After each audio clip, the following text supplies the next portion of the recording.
오늘은 제가 한 가지 질문을 드림으로 말씀을 시작해 보려고 합니다. 화면에 한 가지 질문이 지금 떠 있죠.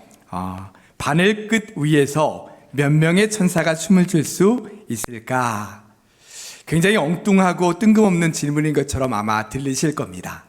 그런데 이 질문은 중세시대 가장 유명한 신학자 중 한 사람이었던 토마스 아퀴나스라는 사람이 그의 책 신학대전이라는 책에서 여러 명의 천사가 같은 장소에 있을 수 있는가? 라고 하는 질문을 했는데 이 질문이 다소 과장이 되면서 이런 질문으로 바뀌게 된 겁니다. 한번 그러면 토마스 아퀴나스가 했었던 그 질문으로 한번 여러분들에게 질문을 드려볼까요? 여러 명의 천사가 같은 장소에 있을 수 있을까? 여러분 어떻게 생각하십니까? 여러 명의 천사가 그 바늘 끝 거기에 함께 있을 수 있을까요? 어떠세요? 잘 모르시겠습니까? 당시 최고의 신학자였던 이 토마스 아퀴나스는 왜 이런 질문을 했을까요? 여러 명의 천사가 같은 장소에 있는 것, 이런 것들이 왜 궁금했을까요? 사실 그가 이런 질문을 한 이유는 천사가 어떤 존재인지를 묻고 있는 거죠. 천사는 물질적인 존재인가 아니면 영적인 존재인가? 만약 천사가 영적인 존재라고 한다면 바늘 끝 그 좁은 곳이라도 여러 명이 그 위에 올라갈 수 있겠죠. 반면에 물질적인 존재라면 여러 명의 천사가 한꺼번에 그 바늘 끝 위에 올라갈 수는 없을 겁니다. 근데 여러분, 이런 것들이 뭐가 중요할까요?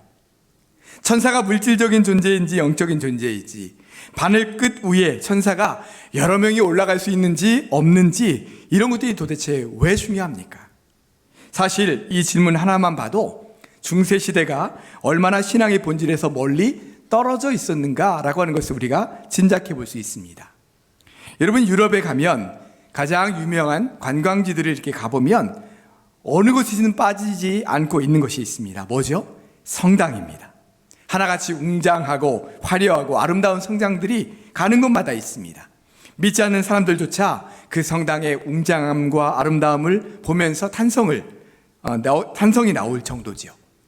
벽면에 새겨진 조각, 그림 하나하나에 얼마나 많은 공을 들였는지 짐작할 수 있습니다. 이런 성당들은 거의 대부분 중세시대에 세워진 것들입니다. 수십 년은 기본이고 수백 년에 걸쳐 지어진 것들도 있고요. 심지어는 몇백 년 동안 지어왔는데 아직도 완성되지 않고 짓고 있는 그런 성당들도 있습니다. 당시 중세 유럽 나라들의 대부분의 종교는 기독교였죠. 그래서 유럽 나라들의 관습이나 문화, 예술 이런 것들은 다 기독교적인 바탕 위에 세워진 것들입니다. 또한 당시 교황의 권위는 한 나라의 황제와 맞먹을 정도로 어마어마했습니다. 그런데 아이러니하게도 그들의 이러한 영적인 상태는 굉장히 암흑기였습니다. 가장 영적으로 깜깜한 시기였다는 것이죠. 그래서 중세 시기를 흔히 영적인 암흑기라고 말합니다. 그러니까 결론적으로 말하면 중세 시대는 겉으로 보여지기에는 모든 것이 다 기독교적인 것들로 가득 차 있는데 실제 그들의 내면을 들여다보니까 내면적으로나 영적으로나 가장 하나님께로부터 멀리 떨어져 있었던 시기였다라는 거예요. 상황이 이렇다 보니 그들의 신앙은 본질적인 것으로부터 멀리 떠나 있었습니다. 전에 말씀드린 것처럼 중세시대에 이 교황청이 판매했던 면죄부는 그들이 얼마나 겉모습만의 신앙 또한 본질적이지 않은 것에 굉장히 매여 있었던가라고 하는 것을 우리가 단적으로 볼 수가 있죠. 여러분, 면죄부라는 것이 무엇입니까? 누구든지 죄를 지으면 교황청에서 판매하는 그 면죄부를 구입하는 사람은 어떤 죄를 지었든지 죄 용서와 죄 사함을 받을 수 있다는 것입니다.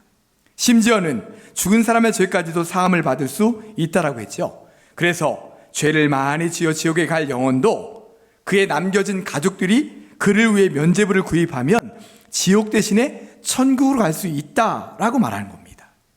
여러분, 이게 말이 됩니까?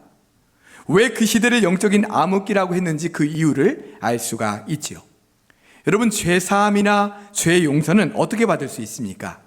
우리의 죄를 주님 앞에 나아가 철저히 자백하며 회개할 때 우리의 죄를 용서받을 수 있습니다.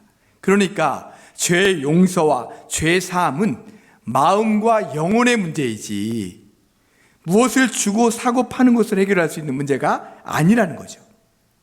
그런데 중세시대에는 이런 일들이 너무나도 만연하게 일어났다는 것입니다. 이러한 당시 중세교회의 반기를 들고 일어난 사람이 바로 마틴 루터입니다. 마틴 루터는 당시 중세교회가 영적이고 내면적인 신앙에는 관심이 없고 행위 중심의 신앙으로 치우쳐 있다는 것을 깨닫게 됩니다. 특히 그는 오늘 본문 말씀인 로마서 1장 17절 이 말씀을 읽고 묵상하던 중에 자신이 얼마나 복음으로부터 또한 믿음으로부터 멀리 떠나 있는지를 깨닫게 됩니다. 그래서 철저하게 회개하게 되죠. 그리고 변화된 눈으로 당시 중세교회를 바라보면서 그 안에 복음이 없구나, 예수 그리스도 없구나, 진정한 구원이 이 안에 없구나라는 것을 깨닫게 된 거예요. 그래서 종교개혁을 일으키게 된 겁니다. 사실 정확하게 말하면 마틴 루터가 종교개혁을 일으킨 것이 아니라 당시에 그렇게 하나님으로부터 멀리 떠나 있는 그러한 모습을 보면서 하나님께서 그를 통해 다시 한번 개혁이 일어나도록 하신 것이죠. 그래서 1517년 10월 31일 마틴 루터가 동일 비텐베르크 성당 그 문 앞에 95개조의 조항을 공표함으로써 유럽을 뒤흔든, 아니 전 세계를 뒤흔든 종교개혁이 일어나게 되는 겁니다. 마틴 루터가 이 종교개혁을 통해서 크게 외친 것은 세 가지입니다. 극도로 타락한 중세 로마 가톨릭 교회와 교황의 권위에 대항해서 오직 믿음, 오직 은혜, 오직 성경 이 세 가지를 주장하면서 기독교의 본질로 돌아가야 된다라고 하는 것을 아주 강력하게 주장했던 그런 운동입니다. 그래서 이번 주일부터 3주에 걸쳐 마틴 루터가 주장했던 종교개혁의 세 가지 정신, 오직 믿음, 오직 은혜, 오직 성경 이 말씀에 대해서 함께 나누도록 하겠습니다. 먼저 마틴 루터가 오직 믿음을 외친 이유는 앞에서 말씀드린 대로 이 중세교회가 겉으로 드러난 외형적인 것 또한 행위만을 강조했기 때문입니다. 그래서 어떤 이들은 영적 수련을 한다고 하면서 일부러 고행을 하는 사람들도 있었습니다. 원래 마틴 루터도 그 중에 한 사람이었죠. 그래서 자신 안에 있는 내면의 죄를 씻어내고 죄의 용서를 받기 위해 금욕과 고행을 실천하면서 수도원의 규칙을 엄격하게 지켰습니다. 육체 노동과 봉사, 통회 자복 기도, 시편 묵상, 성가 찬양, 독서 이런 것들을 하게 하면서 자신의 의를 쌓아가고 공적을 쌓으려고 노력했죠. 이런 것들을 해야만 구원받을 수 있다라고 당시 중세교회가 가르쳤기 때문입니다. 그러나 루터가 아무리 열심히 고행을 하고 금욕을 실천해봐도 그러면서 의와 공적을 쌓아보려고 그래서 구원을 받으려고 아무리 노력해봐도 그 안에 있는 내면 안에 있는 죄가 해결되지가 않는 겁니다. 당시 이렇게 영적으로 고민하는 사람들이 이 마틴 루터 외에도 굉장히 많았다는 거예요. 그러던 중 마틴 루터가 로마서 1장 17절 이 말씀을 읽다가 구원받을 수 있는 유일한 길은 어떤 행위가 아니라 오직 믿음이라는 것을 비로소 깨닫게 된 것입니다. 구원은 어떤 외적인 행위나 공적을 쌓음으로 받을 수 있는 것이 아니라 오직 믿음을 통해서만 받을 수 있다라는 성경의 말씀을 발견하고 깨닫게 된 것이죠. 자, 그러면 종교개혁을 일으키는 데 결정적인 역할을 했었던 오늘 말씀 로마서 1장 17절 말씀을 우리가 한번 다 같이 한 음성으로 읽어보겠습니다. 복음에는 하나님의 의가 나타나서 믿음으로 믿음에 이르게 하나니 기록된 바 오직 의인은 믿음으로 말미암아 살리라 함과 같으니라. 아멘. 자, 이렇게 말씀합니다. 복음에는 하나님의 의가 나타났다 이렇게 말씀하죠. 자, 전에 들었던 말씀을 한번 기억해 보시겠습니까? 자, 복음이란 뭐라고 했어요? 예수님이다 라고 했습니다. 복음은 예수님이다. 또한 예수님께서 하신 일이다 이렇게 말씀드렸습니다. 구체적으로 어떤 일을 하셨는데요? 십자가에 달려 죽으심으로 우리의 모든 죄를 깨끗하게 사해 주셨죠. 이것이 바로 복음입니다. 이러한 복음 안에는 하나님의 의롭게 하시는 은혜가 담겨져 있어요. 하나님께서 예수님을 통해 우리의 죄를 사해 주심으로 우리를 의롭게 하시는 것입니다. 그러므로 예수님이 나를 위해 죽으심으로 나의 모든 죄가 깨끗하게 씻겨졌다. 이 복음을 믿기만 하면 구원받는 것이죠. 이것이 바로 오늘 본문이 말씀하시는 오직 의인은 믿음으로 말미암아 살리라 라고 하는 말씀의 의미인 것입니다. 그렇습니다. 구원은요, 무엇을 열심히 하는 행위로 받는 것이 아닙니다. 아무리 거룩한 행위를 열심히 해도 우리 내면의 죄는 씻겨지지가 않아요. 이런 행위는 우리의 죄책감을 더 크게 할 뿐입니다. 내가 이렇게 열심히 하는데, 내가 이렇게 거룩한 행위를 하고 있는데 내 죄는 왜 씻겨지지 않지? 라고 하는 그런 마음이 우리를 더 짓누를 뿐이죠. 구원은 오직 믿음을 통해서만 받을 수 있습니다. 2000년 전에 인간의 몸을 입고 이 땅에 오신 하나님의 아들 예수님이 십자가에서 나의 죄를 위해서 죽으심으로 나의 모든 죄가 용서받았다, 사해졌다, 깨끗해졌다. 이 진리를 믿는 사람만이 구원받을 수 있는 것입니다. 그래서 우리는 복음을 전할 때 예수님 믿으세요 이렇게 전하는 거죠. 예수님 믿으세요 라고 하는 그 말 안에는 예수님께서 우리를 위해서 하신 일을 믿으세요 라고 하는 말이고, 더 자세히 말하면 예수님이 우리 죄를 위해 십자가에 달려 죽으심으로 우리의 모든 죄를 사해 주셨어요. 그러니 예수님 믿으세요 라고 이야기하는 거죠. 스미스라는 목사님이 같은 동네에 살고 있는 작은 아이 한 명을 전도했습니다. 복음을 전해줬죠. 사람의 죄와 예수님의 십자가 죽음, 그리고 구원받은 삶에 대해서 그 아이 눈높이에 맞춰서 차근차근 설명해 주었습니다.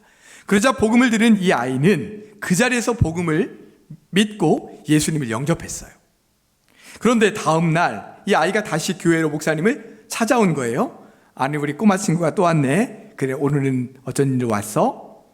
오늘은 어머니를 모셔왔어요. 저희 어머니는 아직 구원받지 못했어요. 저에게 어제 했던 말을 우리 어머니에게도 다시 전해주세요. 목사님은 조금 놀랐지만 그 아이의 어머니에게 똑같은 복음을 전했고, 어머니도 그날 예수님을 영접했습니다. 그런데 그 다음날 이 아이가 목사님을 또 찾아온 거예요. 안녕하세요 목사님, 오늘은 저희 할아버지를 모시고 왔어요. 할아버지에게도 복음 전해주세요. 목사님은 그 할아버지에게도 복음을 전했고, 그 할아버지도 그날 예수님을 영접했습니다. 한 아이의 순수한 믿음이 온 집안을 예수님을 믿게 하고 구원받게 한 것이죠. 여러분, 복음은 복잡한 것이 아닙니다. 길게 설명해야 되는 것이 아니에요. 복음 그 자체 안에 능력이 있는 것입니다. 2000년 전에 예수님이 나를 위해서, 나의 죄를 위해서 십자가에 달려 죽으심으로 내가 구원받았다 라고 하는 이 복음 그 자체 안에 능력이 있다는 것입니다. 여러분, 10년, 20년 전만 한번 해도 생각해 보세요. 예수 믿으세요, 예수 천당 불신지옥, 이것만 외쳐도 그 말을 듣고 돌아오는 사람들이 있었습니다. 여러분, 어떻게 이런 일들이 나타나요? 복음 자체에 생명력이 있고 복음 안에 능력이 있기 때문입니다. 그러기에 복음을 듣는 순간 그 복음이 믿어지는 역사가 한 사람의 영혼 안에 나타나게 되는 것이죠. 그래서 복음을 믿게 되고 예수님을 영접하는 일들이 그 짧은 시간 안에도 일어날 수 있는 것입니다. 전에 한번 주일 오후 예배 때 우리 교회에 오셨던 장경철 교수님이 쓰신 축복을 유통하는 삶이라고 하는 책에는 이런 내용이 나옵니다. 당신이 세상을 떠난 후 천국의 문 앞에 가면 천사장이 물을 겁니다. 당신은 죄인입니까? 아니면 의인입니까? 이렇게 물을 거라는 거예요. 여러분, 뭐라고 대답하시겠습니까? 오늘 들었잖아요. 말씀 안에 하나님께서 우리를 의롭게 하시겠다 말씀하셨잖아요. 우리는 의인이에요. 죄인이지만 예수의 피로, 예수님의 피로 의인이 되었죠. 자, 그때 물었어요. 그때 죄인인 것 같다고 대답하면 천사장은 지체 없이 말할 겁니다. 당신은 지옥으로 가시오. 죄인이 가는 곳은 지옥입니다. 만일 당신이 나는 의인입니다 라고 말하면 천사장은 계속 신문할 겁니다. 질문할 겁니다. 그렇습니까? 그렇다면 그 증거를 대보십시오. 그러면서 천사장은 당신이 지금까지 살아오면서 잊어버렸던 죄악된 옛 모습들, 당신의 선행 뒤에 숨겨져 있던 추악한 악한 동기들, 그런 것들을 끄집어내서 당신에게 보여줄 겁니다. 그러면 당신은 그 앞에서 부끄러울 겁니다. 그러니 당신은 천사장이 그렇게 묻거든 골고다의 십자가를 가리켜야 합니다. 그러면서 이렇게 고백해야 합니다. 저는 죄를 많이 지었습니다. 그러나 나의 주님이 골고다 십자가에서 흘리신 대속의 피로 말미암아 저는 의인이 되었습니다. 이렇게 대답해야 된다는 거죠. 이렇게 대답하면 천사장은 당신을 영접해서 천국으로 인도할 겁니다. 혹시 천사장이 조금 짓궂다면 아마 한 가지 질문을 더 할 겁니다. 십자가 은혜가 당신을 의롭게 한다는 증거가 뭡니까? 그러면 당신은 이렇게 담대하게 말하십시오. 하나님의 아들 예수 그리스도께서 나를 위해서 죽으셨는데 무엇이 나를 하나님의 사랑에서 끊을 수 있겠습니까? 당신이 뭔데 그걸 문제 삼습니까? 십자가와 부활은 나의 구원이며 나의 의로움이며 나의 생명입니다. 이렇게 말하라는 거예요. 그러면 천사장은 이렇게 대답할 거라는 거죠. 당신 말이 맞습니다. 나는 그저 하나님의 명을 받아서 당신을 수종드는 천사일 뿐입니다. 이제 당신을 위해 준비된 천국으로 어서 들어가십시오. 자, 진짜 천국문에 천사장이 서 있는지는 모르겠습니다. 또 드린 말씀을 그 답을 다 외워야 되나요? 이렇게 생각하실지 모르겠어요. 그렇지 않습니다. 만약에 정말 천국문 앞에 천사장이 우리에게 그렇게 질문한다면 우리는 이렇게 대답하면 됩니다. 예수님이 나를 위해 죽으심으로 나의 죄가 사함받았고 나는 구원받았습니다. 나는 의인입니다. 이렇게 대답하면 되는 거예요. 이것이 바로 복음이고 우리는 이 복음을 믿음으로 구원받게 되는 것입니다. 문제는 많은 그리스도인들이 자신의 믿음을 확신하지 못한다는 거예요. 많은 분들이 신앙생활하면서 이런 말들을 많이 하세요. 나는 믿음이 없어요.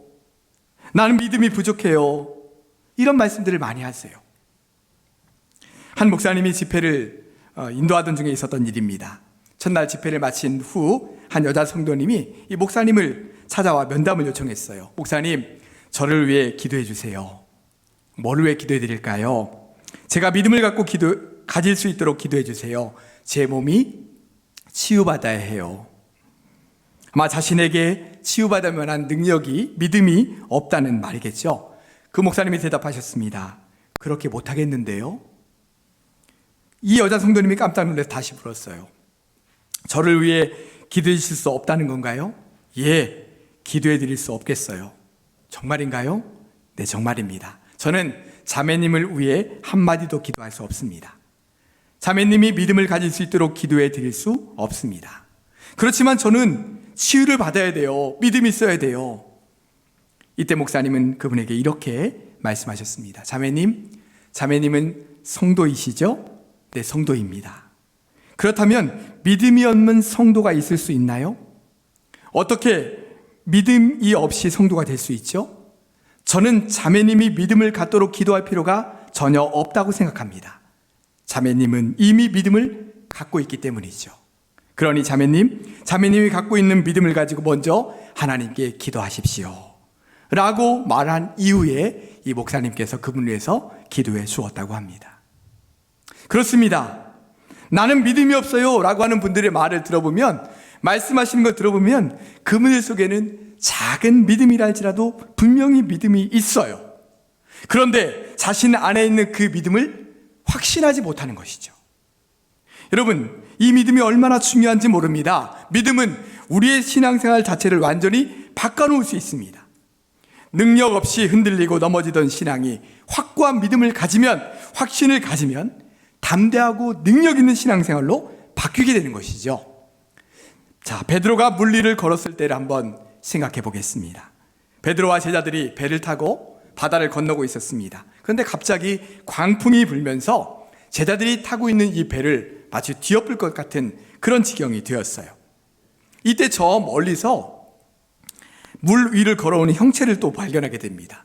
아니, 그렇지 않아도 지금 광풍 때문에 정신이 없는데 막 이 물체가 자신들에게로 다가오자 제자들은 유령이라며 혼비백산했습니다.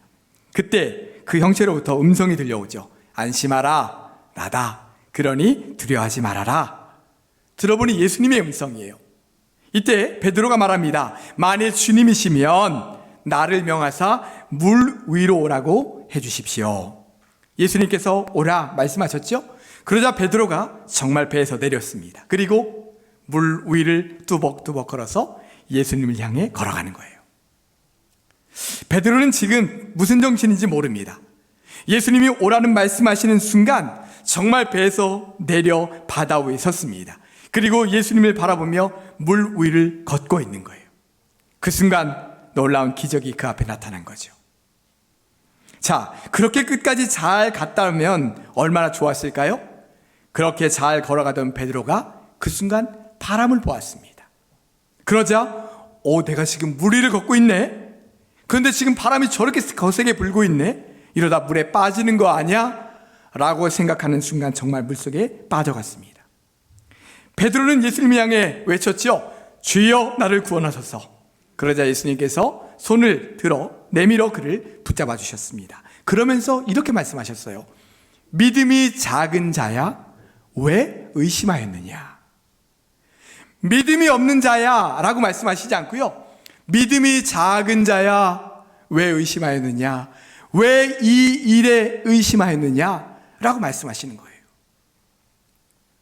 믿음과 확신을 가지고 있을 때는 거짓말처럼 물 위를 걸었는데 예수님의 음성을 듣는 순간 걸을 수 있을 것 같은 확신이 그의 마음 가운데 들었던 거죠. 그래서 배에서 내려 물 위를 걸었던 겁니다. 그런데 바람을 보는 순간 그 믿음이 순식간에 사라졌습니다. 그러자 뭐가 몰려왔어요? 두려움이 몰려왔죠. 내가 지금 물 위를 걷고 있는 거야? 이게 가능한 거야? 라고 하는 마음이 들었던 겁니다. 여러분, 이것이 바로 믿음을 가진 사람과 그렇지 못한 사람과의 차이입니다. 확실한 믿음을 가진 사람은 내 삶 속에 역사하시는 주님을 믿고 확신하기에 어떤 순간에도 담대하게 믿고 나아갈 수가 있습니다. 그러나 믿음이 작은 사람은 내 안에 계신 주님에 대한 확신이 그 순간에 안 생기는 거죠. 지금 이 순간 주님이 내 안에 계실까? 주님이 이 일 가운데 역사하실까? 이런 마음부터 드는 것입니다. 그러면 확신이 아니라 믿음이 아니라 두려운 마음이 우리 마음 가운데 가득 차게 되는 것이죠. 말씀을 정리하겠습니다. 오늘 성경은 우리에게 구원받을 수 있는 유일한 길을 말씀해주고 있습니다. 그것은 바로 오직 믿음입니다. 2000년 전 예수님께서 나를 위해 십자가에 달려 죽으심으로 내 모든 죄가 사함받고 나는 의인이 되었습니다 라고 하는 이것을 믿는 이 진리를 믿을 때 우리는 구원받을 수 있는 것입니다. 또한 주님이 나와 함께 하시며 나의 삶 가운데 역사하신다는 사실을 확실히 믿을 때 우리는 어떠한 상황을 만난다 할지라도 이 믿음을 가지고 넉넉히 이겨나갈 수가 있는 것입니다. 사랑하는 성도 여러분, 오직 믿음만이 우리를 구원할 수 있다는 이 진리를 꼭 믿으시기를 바랍니다. 만약에 나의 믿음이 작다라고 여겨지신다면 큰 믿음 달라고 주님 앞에 간절히 기도하시기 바랍니다. 믿음과 확신을 주셔서 담대한 마음으로 두려운 마음으로 매일매일의 삶을 살아가는 것이 아니라 믿음과 확신을 가지고 담대하고 능력 있게 살아갈 수 있게 해달라고 꼭 기도하며 나아가시기를 바랍니다. 그래서 오직 믿음으로 이 험한 세상을 넉넉히 이기며 살아가는 사랑하는 우리 모든 성도들 되시기를 주님의 이름으로 축원합니다. 기도하겠습니다. 사랑과 은혜의 주님, 우리가 주님을 믿을 때, 주님 앞에 나아갈 때 가장 중요한 것이 무엇인지를 오늘 말씀해 주시니 감사합니다. 오직 믿음이, 오직 예수님을 믿음을, 오직 예수님께서 우리를 위해서 하신 그 십자가의 은혜, 그 복음을 믿음이 우리에게 구원해 준다고 분명히 말씀하여 주셨습니다. 주님, 이 진리를 믿을 수 있도록 우리의 마음을 주장하여 주시옵소서. 또한 우리의 모든 삶 가운데 이 아버지 진리의 복음을 믿고 담대히 나아감으로 말미암아 우리의 모든 삶, 때로는 고난, 많은 어려움들을 잘 믿음으로 이겨나갈 수 있는 사랑하는 우리 모든 성도들 될 수 있도록 은혜 베풀어 주시옵소서. 예수님의 이름으로 기도드리옵나이다. 아멘.